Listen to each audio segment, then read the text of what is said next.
Bom dia! Hoje a gente vai falar sobre a resistência bacteriana do Staphylococcus aureus. Meu nome é Sawara e junto comigo estão Maria, Stephanie e Flávia.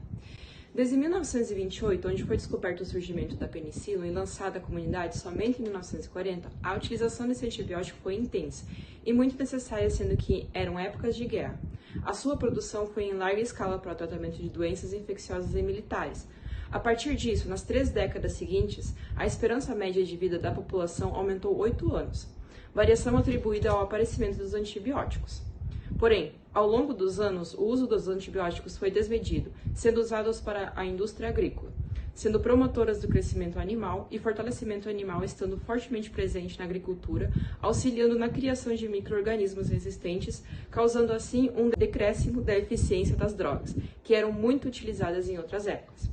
O aumento do consumo de antibióticos na comunidade elimina as bactérias mais fracas e seleciona as mais fortes, elevando o aparecimento das superbactérias resistentes a multi-antibióticos.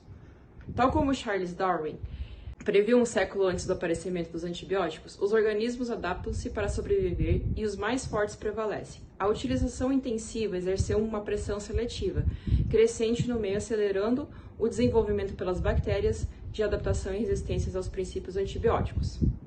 Bom dia, eu sou a Stephanie e eu vou falar sobre o Staphylococcus aureus, que foi a bactéria escolhida para o nosso trabalho. O Staphylococcus atualmente possui 33 espécies, sendo que 17 podem ser isoladas na microbiota humana. Seus fatores de virulência incluem componentes estruturais que facilitam a aderência aos tecidos do hospedeiro e previnem a fagocitose, contendo estratégias para escapar do sistema imunológico humano. O Staphylococcus aureus é um dos micro-organismos com mais capacidade de adquirir mecanismos de resistência a antibióticos, principalmente aos beta-lactâmicos. Bom dia, meu nome é Flávia. Eu vou falar um pouquinho de materiais e metodologia. Foram utilizadas 20 amostras de Staphylococcus aureus, isoladas e identificadas previamente. As amostras coletadas foram descongeladas e semeadas no agar-manitol e colocadas na estufa por 24 horas. O teste de avaliação à resistência utilizado foi o método por disco de antibiótico. Foi usado a gentamicina, imipenem, vancomicina e cefaloxina. Gentamicina. A gentamicina apresenta uma ação antibiótica ativo contra uma ampla gama de bactérias, tanto para gram-positivas e gram-negativas. Possui uma atividade contra estafilococcus coagulase positivo e negativos, inclusive algumas cepas resistentes à penicilina. O imipenem é um medicamento carbapenêmico da classe dos beta-lactâmicos, tendo um espectro extraordinariamente amplo, alta potência e nenhuma resistência cruzada com outros antibióticos beta-lactâmicos, por sua estabilidade às diversas classes de beta-lactamase, cromossômicas e mediadas por plasmídios. Droga relativamente segura e utilizada com muita frequência para o tratamento de pacientes em terapia intensiva, mas não sendo receitado para pacientes com infecção no sistema nervoso central por sua alta taxa de provocar convulsões. O imipenem contém uma alta taxa de atividade contra o Staphylococcus aureus, mas é variável contra o S. aureus resistente à meticilina. A vancomicina é um antibiótico pertencente ao grupo glicopeptídeos, indicado para infecções estafilocócicas graves em pacientes com hipersensibilidade à penicilina, cefalosporina e as infecções estafilococcus resistentes à meticilina e oxasalina, tornando-se uma das poucas alternativas eficazes contra infecções causadas por cepas resistentes à oxasalina.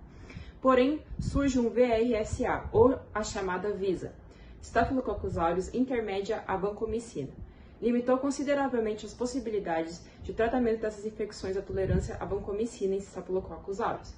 Foi relacionado com falhas terapêuticas em circunstâncias clínicas definidas. Tanto a tolerância como a resistência à vancomicina são consideradas fenômenos instáveis e induzidos, e aparecem durante o tratamento com a droga. Consequentemente, uma vez tolerante à vancomicina, a bactéria poderia permanecer viável na presença da droga em vivo, permitindo o aumento da concentração inibidora mínima, já que o tempo hábil para adaptação à concentração de antimicrobianos aumentado ainda mais os seus níveis de resistência e promover o seu crescimento no sítio das infecções. Olá, eu sou a Maria e eu vou falar sobre o antibiótico de cefalexina. Ele é principalmente usado como antibiótico de coprofilexia em cirurgias, sendo eficaz na redução da ocorrência de infecções de feridas operatórias. Se administrado em até 48 horas antes da operação, tem atuação contra Staphylococcus aureus, produtores de penicilliase, mas não contra os oxacillina. A cefalexina encontra-se inscrita na lista de modelos de medicamentos essenciais da OMS, os medicamentos mais importantes necessários no sistema de saúde. Eu vou falar sobre os resultados. As amostras foram semeadas separadamente, cada uma no meio agar mulherhinto, e colocadas na estufa por 24 horas. Como interpretação, a gente achou na amostra A03 a Carbapenemicus, especificamente imipemem. A mesma amostra se mostrou resistente à cefalexina com probabilidade de genes resistente à meticilina, com grande capacidade de resistência à gentamicina e vancomicina. O objetivo da apresentação é informar ao público sobre o constante uso inadequado dos antibióticos e as consequências geradas por ele. Principalmente mostrar como a falta de inovação na área da pesquisa e desenvolvimento de antibióticos afeta uma comunidade inteira. Muito obrigada.